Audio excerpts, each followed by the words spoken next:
Hello, Star Wars fans. Hey, they're just 197 days until Christmas 2021, and there's less than an hour now, 59 minutes, until you can pre-order the new Hasbro Star Wars figures that were released yesterday. So, were announced yesterday, I should say. And so we'll keep our eye on the clock so that you all can get your pre-orders in. Oh, there's some good ones. And we have with us our weekly guest, co-host, Imagic Maker. How you doing today? I'm doing good. How are you doing? I'm doing good. Hello, everyone. Are you up to speed on the Hasbro releases? No, I'm not. I'm on the toys. I kind of I defer to you, the expert in toys there, Santa. Well, it's a really big day. They've especially if you're a big fan of Rogue One. There's a ton of things there, but I've got to show you something, and I've got to share this because yesterday we were covering the live stream, and I couldn't think of a name, and it came to me. It came to me afterwards, and I posted it in our Discord. But one of the figures, let me get this over here where you all can see, and I'll share here.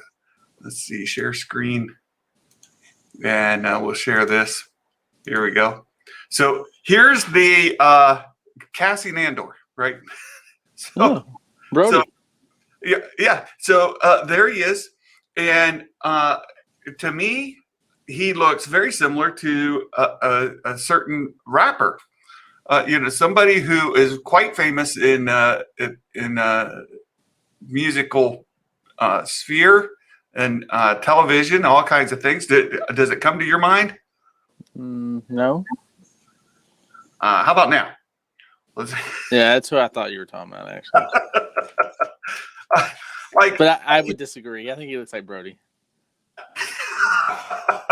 I think it's Snoop Dogg. Yeah, I can't unsee it, right? Like to me, it's definitely Snoop Dogg. So here you got there's picture one. And let me get it so I can flip back and forth more easily. Or tell you what, let's do this. Let's reduce the size here and put them side by side. That'll be better. There we go. So there's Snoop Dogg. You guys can see that. And here's Cassian. Let me get to the bottom of the window here and recenter it so that we can see them side by side. To me, the resemblance is uncanny.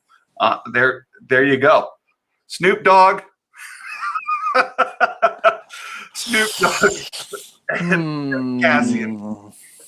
Like it's in the cheekbones, like his cheekbones here, Sure, really, they both have high cheekbones. Yeah, and in the stash, right? Like it's facial hair.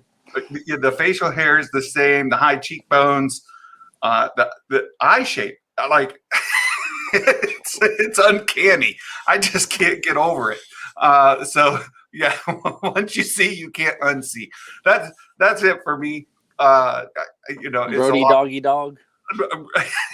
Exactly. So you've got 55 minutes to get your Snoop Dogg Cassian Andor figure, Brody. You've got it goes on sale today. And there's a ton of great figures being released, so we'll keep our eyes on that. And hey, we've got some great folks here visiting. We've got Gray and Abby and Mike Porter and Reefer Man Reviews. Wayne is here. Vanessa, thank you so much. yeah, you can't unsee it. To me, it's a thing. So. Wayne, I don't know if you collect any Black Series figures, but you might need this one as a show mascot for your reviews. You can have because Snoop Dogg has a certain affinity towards the the same interest that Reefer Man has. So there you go. So we've got a lot. No, you don't say.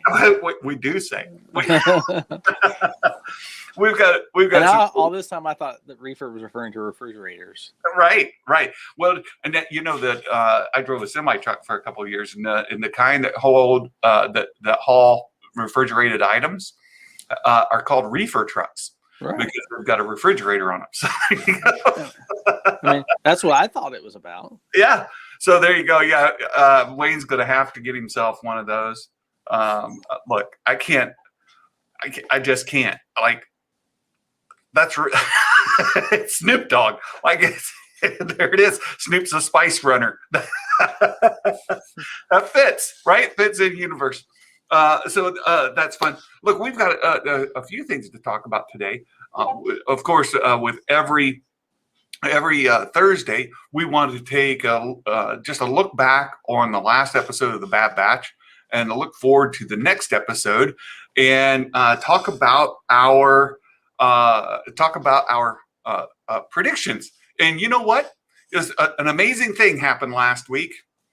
An absolutely, once in a lifetime event.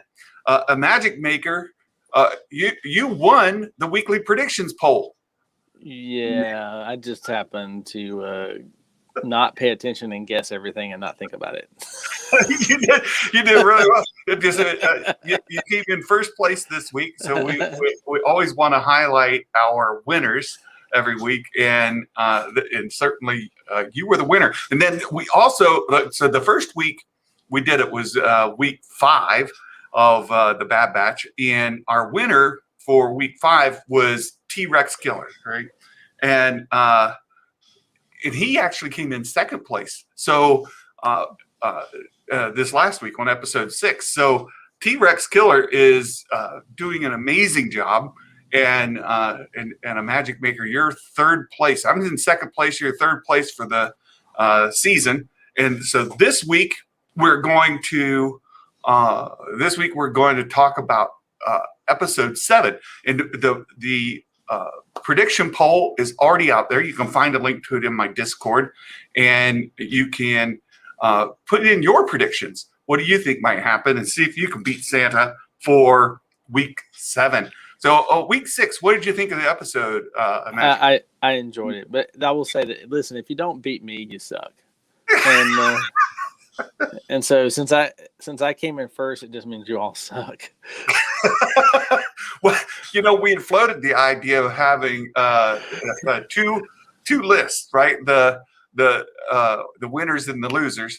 And what were we calling it? The Wall of Fame, Wall of Shame. Yeah, the Wall of Fame were those who beat Santa. The Wall of Shame are those who lost to a Magic Maker. That puts every single one of us on the Wall of Shame this week. But and the Shamer himself on the Wall of Fame. Exactly. How do you like that? It's kind of crazy. It's kind of crazy. So you really liked episode 6? I did. I enjoyed it. I like the fact that he brought back the Martez sisters. I thought it was fine, and I know they're not really well liked in the fandom as a whole. I like them just fine. People stop being so hypocritical. I really don't. Look, I understand from one perspective, and it's there's only so many pieces of the pie to go around, and for people on season 7 of the Clone Wars animated series, those took away from other episodes that could have been given. So yeah, but now you see why they were there. Exactly, and I thought they were done really, really well. Right. Even in that season 7 arc, look, they're not my favorite people in the world. Don't get me wrong, but in the universe. But at the same time, I thought they played an important role. They showed you sort of the everyday person's view on who the Jedi are and what was going on, right? I agree. It was actually important, really important to us for us to understand why people would be so negative toward the Jedi when everything flipped. That was a very important perspective. I thought so too. And at the same time, you're dealing with Ahsoka struggling with the Jedi Order. She just left the Jedi Order, and she's on this path to find another another way. And so I thought it played a nice part. And then to see the Martez sisters show up here, there was an important line, I think, in the episode that I haven't seen a lot of people talk about, is they said at some point everybody needs to make a choice. Which side? Everybody needs to choose a side. That's it. Yeah. And if you remember from Clone Wars season 7, they were just out for themselves. Right. And it shows that they also were kind of working on that. So that's they've chosen a side, which leads us to that fantastic and excruciatingly painful cliffhanger at the end. It was just actually the best part of the whole thing. Oh my goodness!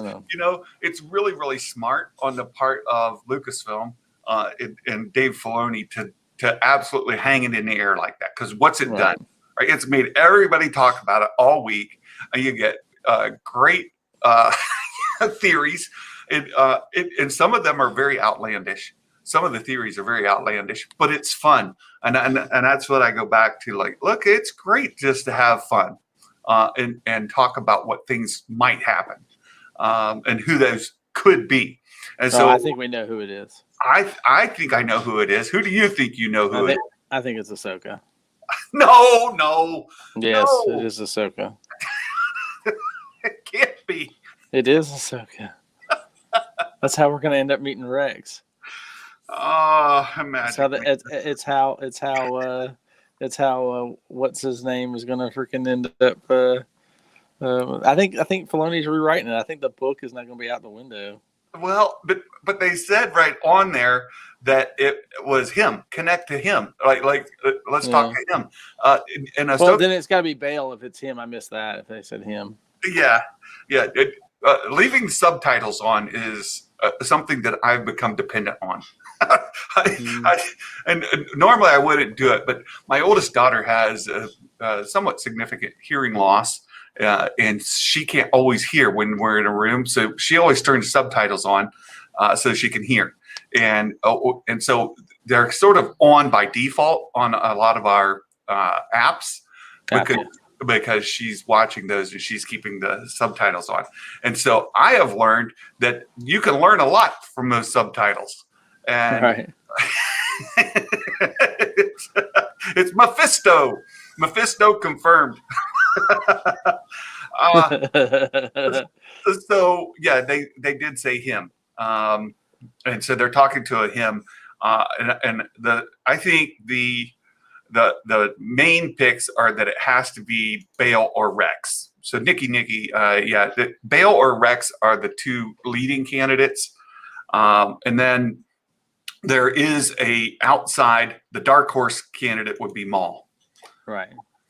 But I would say Bail, and then that's going to pull us into the ultimate path has got to be to them getting their chips removed, because we know the situation going on with Wrecker. So that is ultimately where it's got to be, and so I think ultimately the path that we're going to see it go down is. So I think Bail is probably what's going to happen, and then we'll end up coming in contact with Rex or Ahsoka from there, and then and if it's Ahsoka, then it'll lead to Rex, and that'll be where we also come across, because it'll be through these guys that Gregor and Wolf end up there as well, and with their chips removed. Yeah. Darth Jar Jar. There you go. Mike Porter with the guest. Darth Jar Jar it is. So that's fun, and that's what I guess it could also be Saul Guerrero as well. It could be. The issue with Saul Guerrero is this was a major tease, right? Right. And it's a speculate. Saul Guerrero has already been introduced, right? Which is why I don't think it's Saul Guerrero. I think it's probably Bail, because if it's Maul, there's no way that Sidious would stand by and let Maul do his thing, because now he'd become a threat again. Yeah, I think it is a problem, and so it's been fun. I've seen some really outlandish predictions out there. It's But Vader. Oh my goodness. Some of them go really out on a limb to kind of connect the dots. And if you have to work that hard, it's probably not going to happen. So maybe it's Count Dooku. Count Dooku. It's possible, right? I mean, it's like they did it in Futurama. They just had their heads. Yeah, well, he still has his head, doesn't he? No, Order 66 already been given. No, he's San's head. His San's head. He'd just be the head and the thing. He's got a fake body, a robot body walking him around. Oh my goodness. It was a really good episode. I thought the cliffhanger at the end was great. And we saw R7, which is Ahsoka's droid. And there's been a lot of talk about that as well. This is why I said it was Ahsoka, but I didn't know that. I didn't catch the him. So that we're picking on Adam from Fanjecture here because Christopher. We had a debate 8 one night, and I was a guest on there. And it came down to Christopher Lee and Christopher Walken, and I was defending Christopher Lee, and Adam says, "Well, what's he been doing lately, anyway?" It's like, well, he's dead. Well, I mean, depending, maybe he's doing some voice acting and from Beyond the Grave. It's exactly. Wow, that voice sounds so amazing. It's so ghostly and haunting. He's mastered the Force. He's one with. He's at one with the Force, and he's able to Force project. So anyway, that's the R7.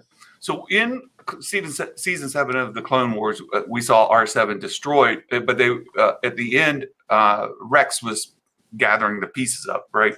Right. And so a lot of people, this is why that Rex theory holds a lot of weight. Right. We already saw that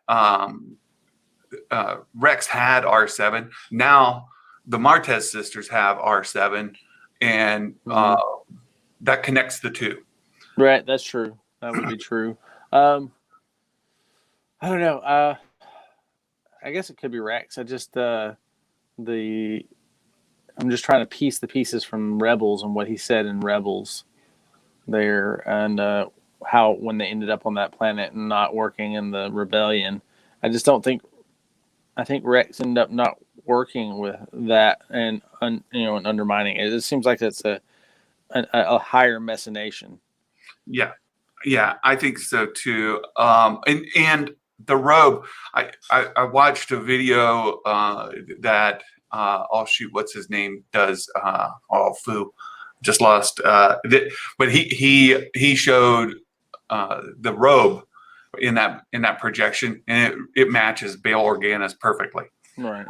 So I think Bail Organa is the smart choice, but we do predictions every week because some people are wrong. So it's a lot of fun. So your predictions for tonight's episode, what do you think? Where do you think we're headed? Where are we going? Well, I haven't seen the questions you've asked. I'll do that as soon as we get done here. Which is usually what I do. We have our conversation, then I think about it, and then I just start clicking. But so where do I think we're going? I think we're going to end up with Bail in there. I was thinking Ahsoka originally, but now that you said him, then it's of course Bail.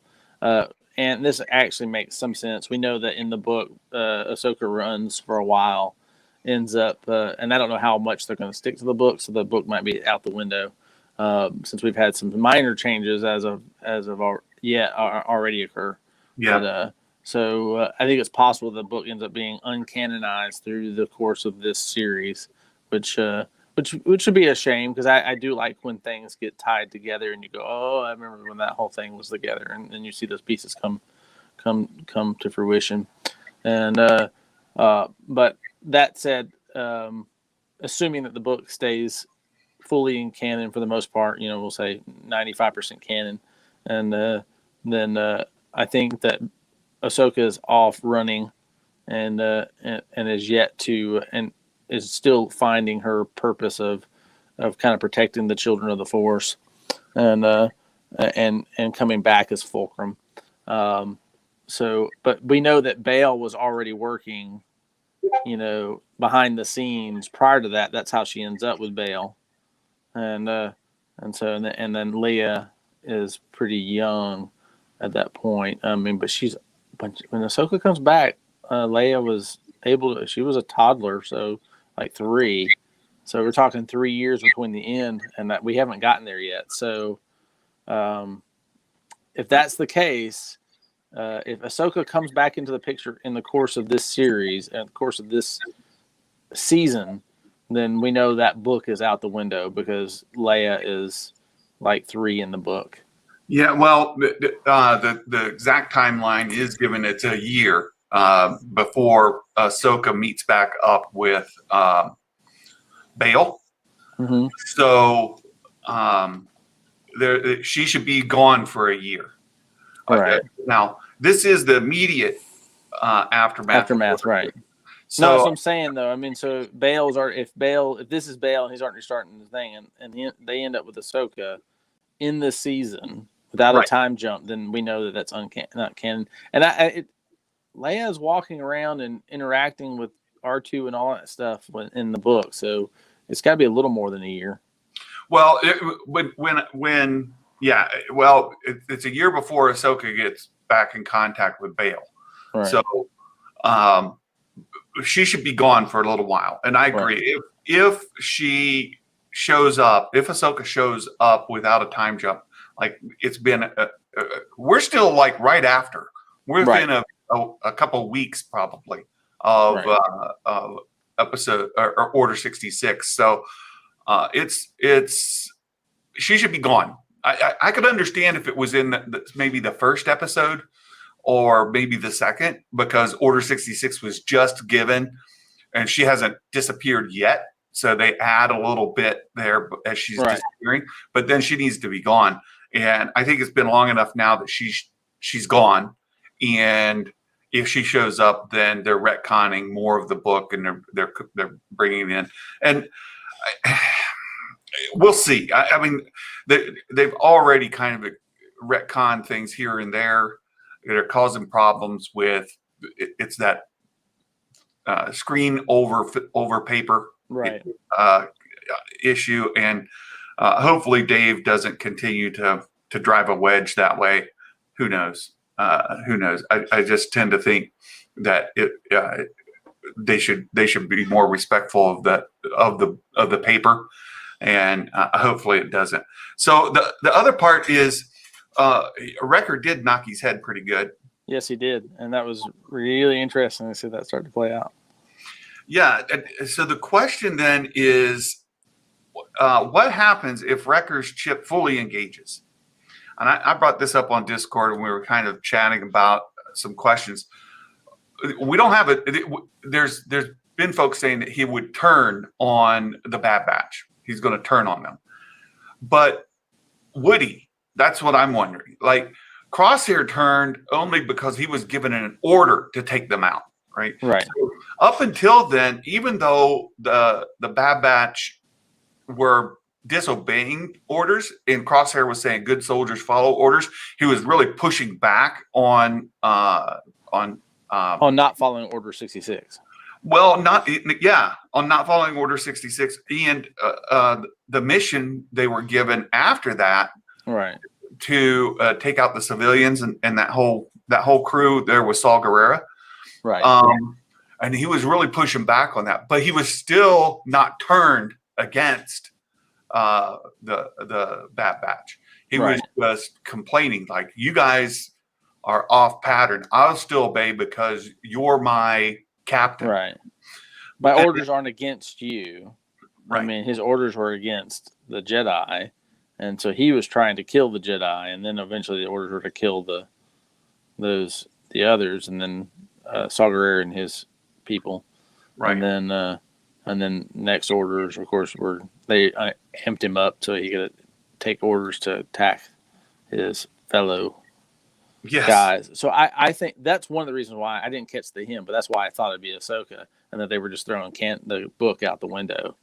And because the next step is, and I'm thinking that Order 66 kicks in with Wrecker, and then he needs a Jedi in which to attack. Yeah, to reveal it. Yeah, so that's what I think. If Wrecker's chip fully engages, he would obviously maybe turn on any Jedi, but I don't see him turning on the Bad Batch. He may start complaining like Crosshair did, like right, and he will carry out Order 66 if there's a Jedi in front of him. Right, he would certainly attempt to do that. So I just don't see him turning on the Bad Batch and trying to take them out, because he hasn't been given the order that Crosshair was given to kill them. Right.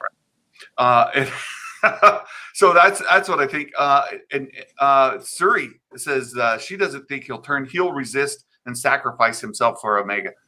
I don't know if that would happen. I do think, in my opinion, Crosshair will eventually sacrifice himself for his comrades and Omega. I think that's how we'll get towards the end of the season. Yeah. But I think we also have Tech is working on the chip detector. That's right. Thing, and I think in that whole thing, it'll drive Tech to move that forward, which leads us to where I think we're headed for mid-season. So this is episode 7. We know there's 16 in the season. Episode 8 next week, and we know in the trailers we've already seen Rex. Do you think? Well, there are a lot of people who think that was Rex in the hologram. I think Sheev. I see Sheev in the comments. I think Sheev is on the Rex bandwagon, but then there are others who think that it's going to be Bail. But do you think? Do you remember in the book how Ahsoka ended up with Bail? I don't remember how she got in contact. I don't. I've got to go back and reread it. It's way too long for me. So, assuming that that's still remaining canon, I would think it's more likely that Rex ended up with Bail, and that I'm not saying this is Rex, but I think this is more like Bail doing the thing, and it'll be through Rex that Ahsoka ends up getting in contact with Bail. So this episode, do you think we'll see Rex, or do you think they're going to hold off till mid-season, episode 8? I think there's a possibility, but I would think that it's more likely 8. I do think this is still Bail, and that Bail will take us to Rex, and Rex will take us. I mean, there's got to be a Jedi though, and Rex won't have access to a Jedi. I think if it's not Ahsoka, then it'll be another Jedi that comes into play, like darn it. We got Caleb. I don't think it'll be Caleb Doom. I don't think that's happening. I think that would contradict what was it, A New Dawn, or was that the one it was? He did something Dawn. I'm not sure. I can't remember. With him, the book that they had that kind of set up Rebels with him, and then and the comic book series too, a little bit of the comic book series. But of course, we know that could all be changed. Well, yeah. So there's another scene in the trailers that we've had of Braca with the ATTEs, I think it is, that you see kind of sieging the city. And so the question is, will this week be the Braca episode where we see the ATTEs, or will it be the Raxus episode where you see all those downed destroyers and Rex? Right. And I like to say Rex, or I think I have that backwards. Braca is where the destroyers are down, right. And it's Raxus that's getting seized by the ATTEs. Right. But yeah, so I like to ask Raxus or Rex this episode. What do you think? I don't think either. I don't think either. So what do you think this week? Honestly, I don't really know the actions of what's coming forward. I just I think obviously they're going to take on another mission, and what we're going to see is something. Obviously, they will have been identified, so they are identified as being on at Corellia. So they are going to get blamed for the stealing of this information, and they will be full enemies of the state. That were, and so I think now, if they weren't being hunted before, they're definitely being hunted now, and so I think that we'll likely see. What I think we'll likely see is Crosshair coming after him, and that'll be the series of them trying to get away, and then that's when Bale will come and rescue them. I think that's probably what we'll see in this next episode. Okay, well there you have it. I think we're going to see Rex this episode, and I think it's Bale that we saw in the hologram, but we're not going to get the follow up on that. But due to Wrecker's increased brain pain, his headaches, and the whole issue there with the chip kicking in, it's going to make that a higher priority. We know they're in trouble, right? Sid is not going to be happy. Sid's not going to be happy because they gave away the information that she had sent them to get. So that's going to be an issue. First of all, they're going to have to deal with, but then Wrecker's headaches need addressed, and they are going to find their way to Rex. I'm not convinced they didn't make a copy of it though.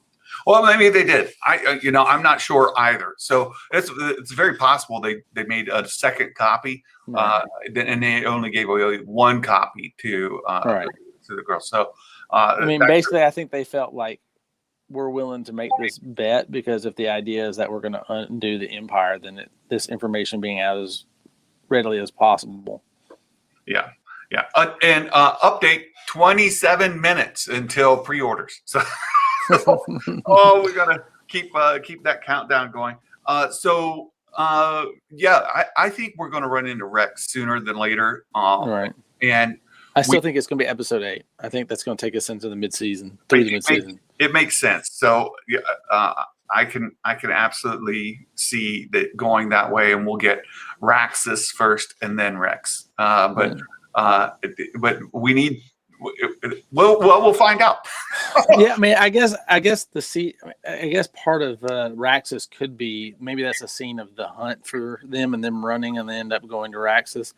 I could potentially see that. So I would definitely say it would be Raxus before Rex.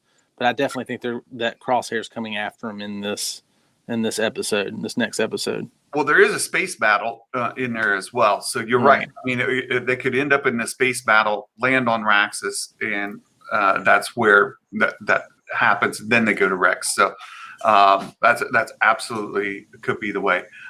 T-Rex Killer, you've made it. He's made it here. Good to see you. And Hawks Holocrons, I saw you come in. We've had some great discussion going on in the chat, and Star Wars Real Talk. Thanks for coming in. So we've got the episode comes out in about 15 hours, 14 and a half hours. Tomorrow morning we'll do the live work of that. And again, there's a prediction where you can come in and there's 20 questions, 19 yes/no questions, plus one open-ended question at the end where you can get a bonus point for just guessing something. So look for that. I saw Mark already put the link in the chat here, but if you come to our Discord, you can find it there as well. So I do want to change now to the other topic, the topic of the thumbnail. What on earth is going on with Mando Season 3? And I know Imagic Maker, you and I chatted about it yesterday, but then later yesterday, there was another article that came out talking about, and it was from Collider. Collider had an exclusive interview, and they said that Mando 3 has not started, and it won't start until September timeframe. And that the shooting that has been happening and that has been reported could be better kind of qualified as Mando Season 2.5, which is coincides with the Book of Boba Fett, so that it's Book of Boba Fett with a lot of presence from the Mandalorian, and it's a season 2.5. Yeah, and it's KRT digging digging in the coal mine, right? So Kessel Run Transmission doubled down and said, "No, guys, I'm telling you, season 3's already been shooting." And not only Kessel Run, but there were other scoopers releasing yesterday as well. After this, that after the Collider article, that no, they checked with their sources. Season 3 had already started, and now we've got just complete confusion out there. I watched Josh Lucas this morning on Den of Nerds Live, and he's I thought he did a really good job on the Nerdy News Rundown day before. But this morning, Josh did a fairly good job as well. Look, we don't know. At the end of the day, Star Wars is doomed. Well, there are people. Doomcock's right. Oh my goodness. We should all just go over and watch Doomcock and just take everything he says for gospel. Oh my goodness. Yeah. It's craziness. And again, Suri, a really good take there. Maybe Manda's filming things for the Obi-Wan show. In Imagic Maker, you kind of talked about this a little bit too. Like the sets, the production facilities are being used for other things. And it's hard to know where that you fit in Mandalorian if the sets are being used by Book of Boba Fett and by Obi-Wan. Right. And Andor.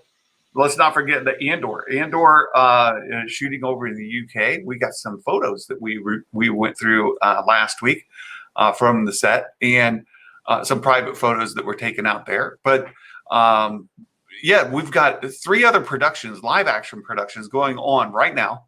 Or Book of Boba Fett is reported by many people that it's already wrapped filming. They're in post-production right now. Yeah, I think they're in post-production. I think that's accurate.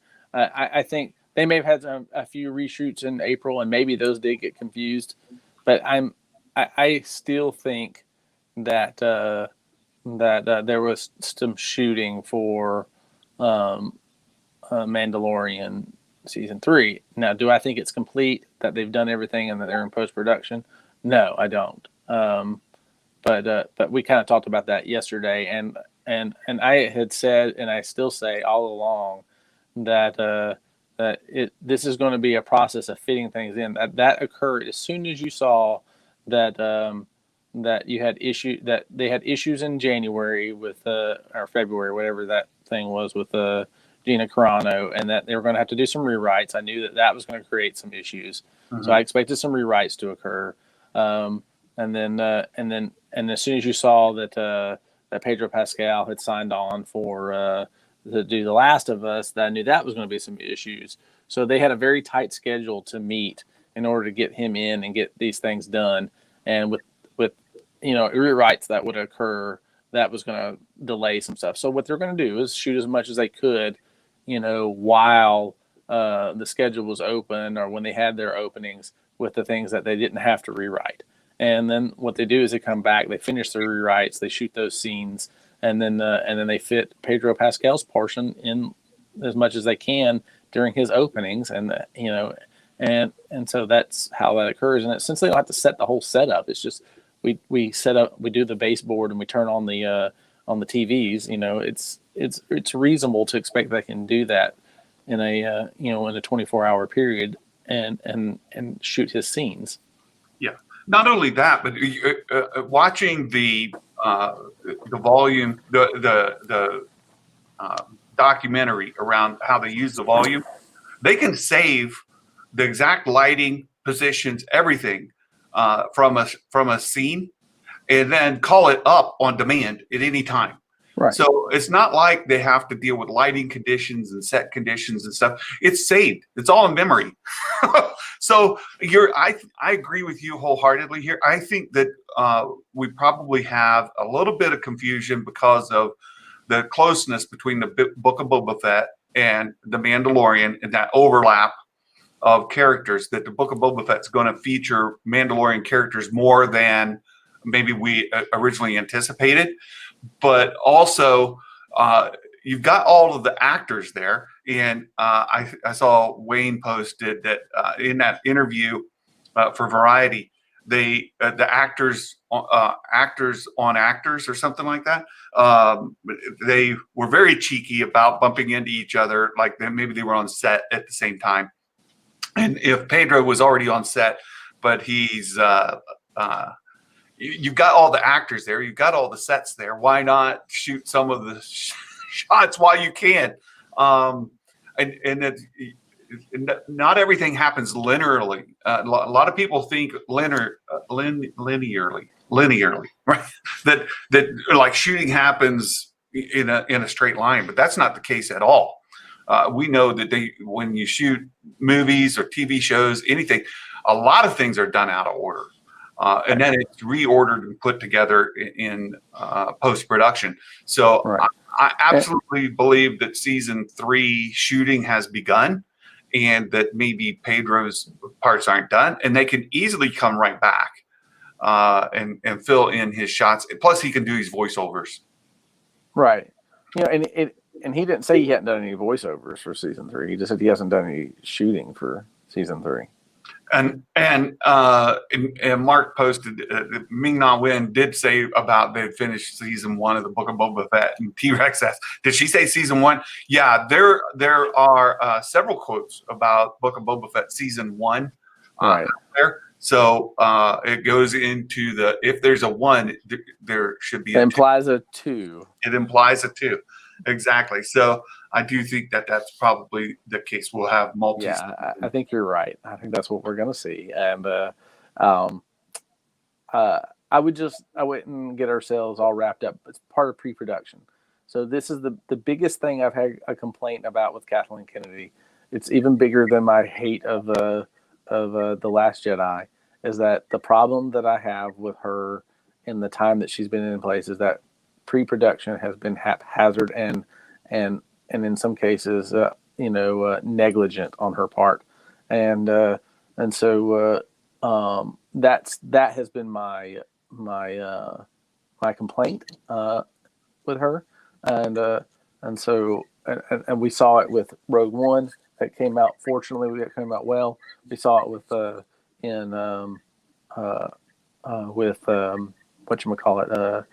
Solo, and we saw it with Obi-Wan as well, and how that pre-production fell apart and delayed our getting the Obi-Wan series. So so I have issues with her handling when it comes to pre-production, and I think Jon Favreau has put things on track with his series and the things that he controls, and so I have pretty good faith in that because he has executive produced and done these things. So I think he's handling the pre-production in his own parts, and I think he's doing a very good job of that. And so I think that has eased some things up on Kathleen Kennedy because she was doing it all, I think, beforehand. And so that's where things are going well. And I think that now Filoni is also pretty much the head of story when it comes to Star Wars now as well. And I think that is also a good thing because that means now the creative thought process is now really under one vision, and it is probably fortunate that it's being pulled away from. I think the reason why we had all this disjointed stuff is because I think Kathleen Kennedy relied on the story group, and so you had multiple visions of a story, and I think that's why you started seeing all the disjointedness with the story group. What we thought the story group was going to do ended up becoming the Achilles heel in all actuality. Yeah, and T-Rex Killer brings up a point that I had a chat about as well, and Mark answered in Discord. We were kind of chatting about it. Is Marvel advertising team so much better than Star Wars? And perhaps so. One of my complaints is all this confusion, right? Has Mando 3 started or not started? Like, that's a pretty easy question. Like, yep, we've already started. We've done some filming. We're in works. We're not done. That's an easy thing to communicate, and doesn't give away anything. Right. You're not giving away trade secrets or some sort of plot. which, by the way, we have some funny videos on Discord about exactly that with Rogue One, where the actor for K2SO flatly gave out that his character was killed before shooting was even done. You got to go back and watch that. It's in our Discord. But just coming out and clarifying what on earth is going on would do a lot. But Mark raised, all the speculation. All the speculation, it creates videos. It creates it's free advertising. Yeah, so it goes that way. Update: 14 minutes until you can get your Brody Doggy Dog. That's right, Brody Doggy Dog. You got 14 minutes, 13 minutes until pre-orders go up for Hasbro on the figures that were announced yesterday. So, well, there's another aspect of this that goes all the way back. I think you touched on it, is that there was some drama with Pedro. And Pedro Pascal signed that thing for the Last of Us or First of Us, whatever that is, right? And is there still some animosity between Lucasfilm, Favreau, Filoni, and Pedro? I thought you were asking it generally. I didn't know you were asking me. That's why the silence. No, I think, they're actors. Actors always hold a grudge, right? They always think more highly of themselves than they probably should. So the answer is probably yes. Yeah, Bodie. I said Brody, but I meant Bodie. And I added the R.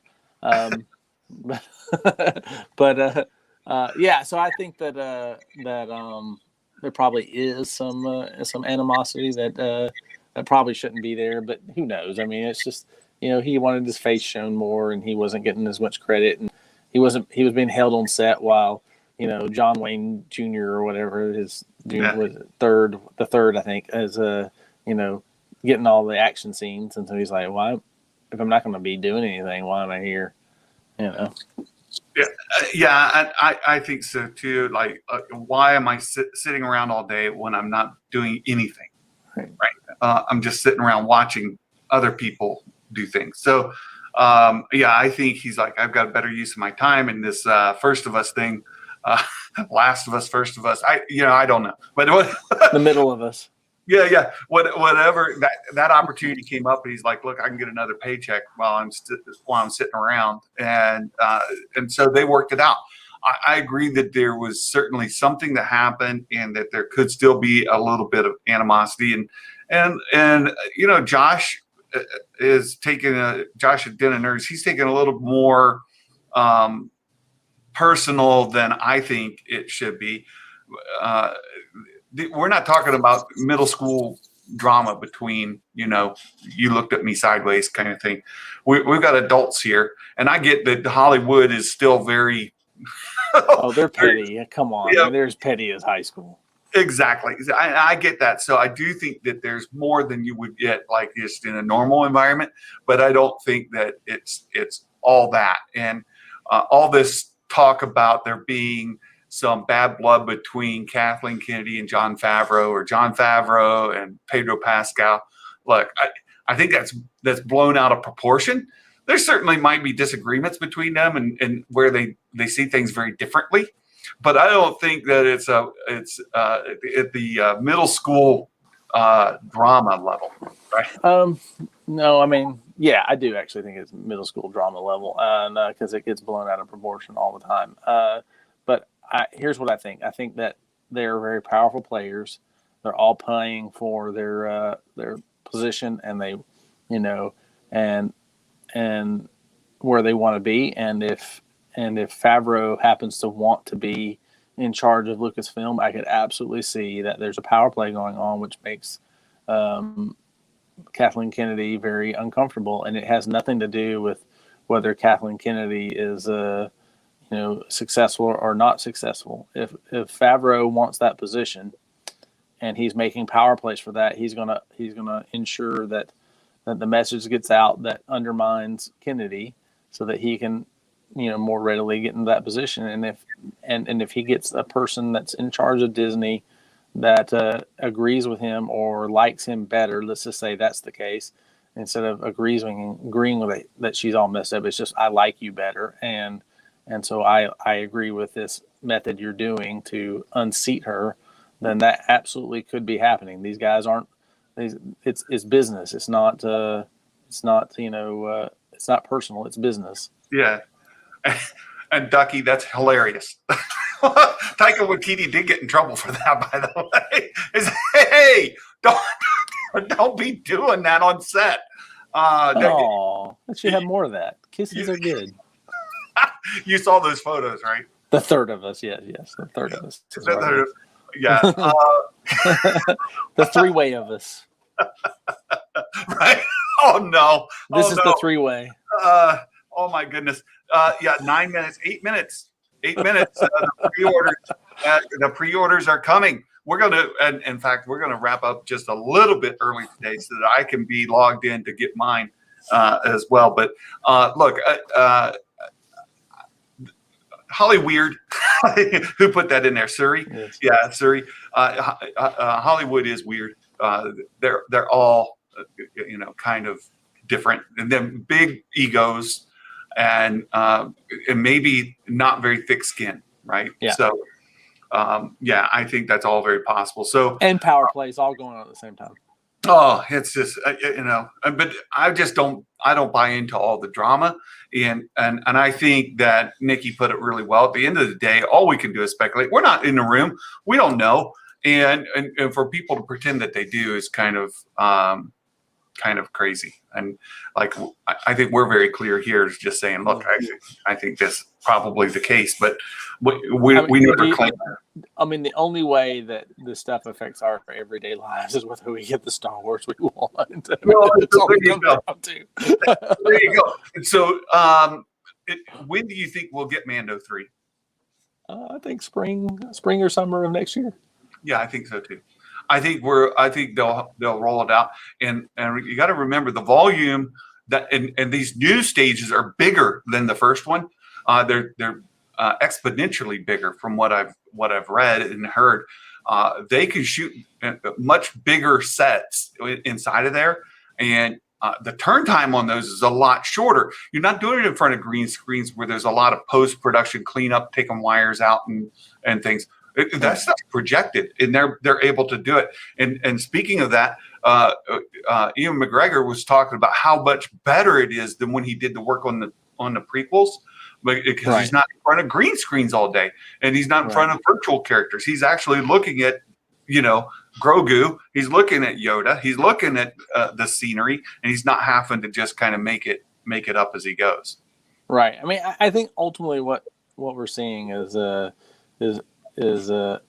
fast production and stuff. And I think if you haven't shot your scene, that doesn't really matter that much. I mean, I think he'll get it in. And, but yeah, I think that I heard that they were getting the large hangars. I think they were like the old Zeppelin hangars that were in Riverside, California. Mm-hmm. I think that's where they set up when all the COVID was kicking off, midsummer, when they kind of figured out where they were going. I think it was the Riverside. I can't remember the name of the air base that was out there.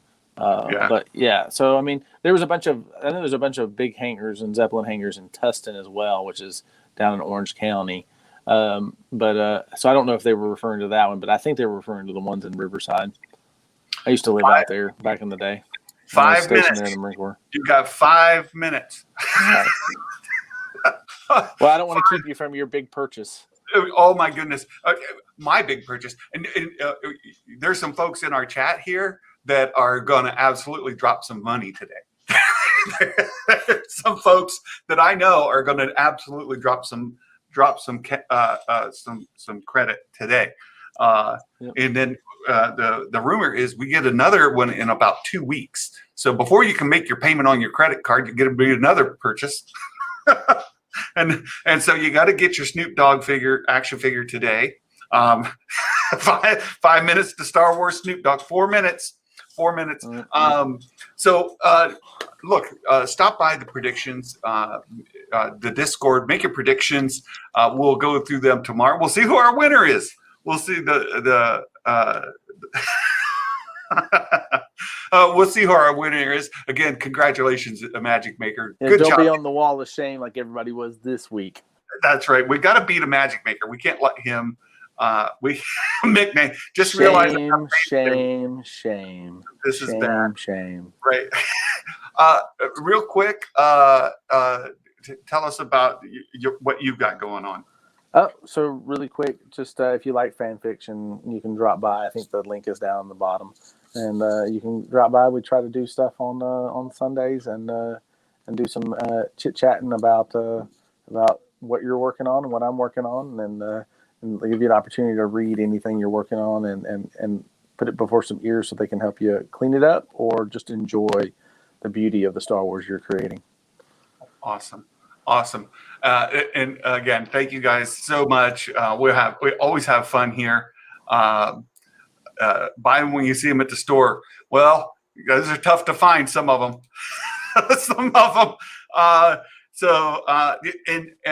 Look, I appreciate all of you in the chat. Suri, I've enjoyed seeing you here, and I love the sequels. I absolutely love the sequel movies. I appreciate that Last Jedi is one of your favorites or your favorite. And I love Rey. If you've not been on my channel before, I absolutely love her character in the movies. She's my favorite. Nobody's perfect. I still love you anyway, Santa.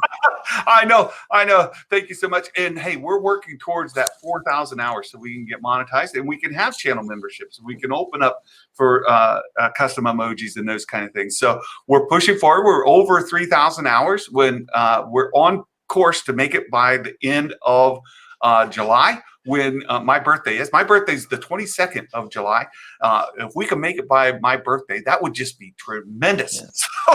So that's our goal. That is called what we call Christmas in July.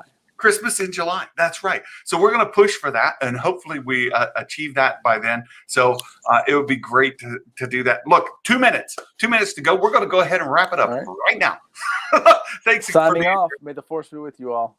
Thank you so much, and Merry Christmas, everybody. Bye-bye.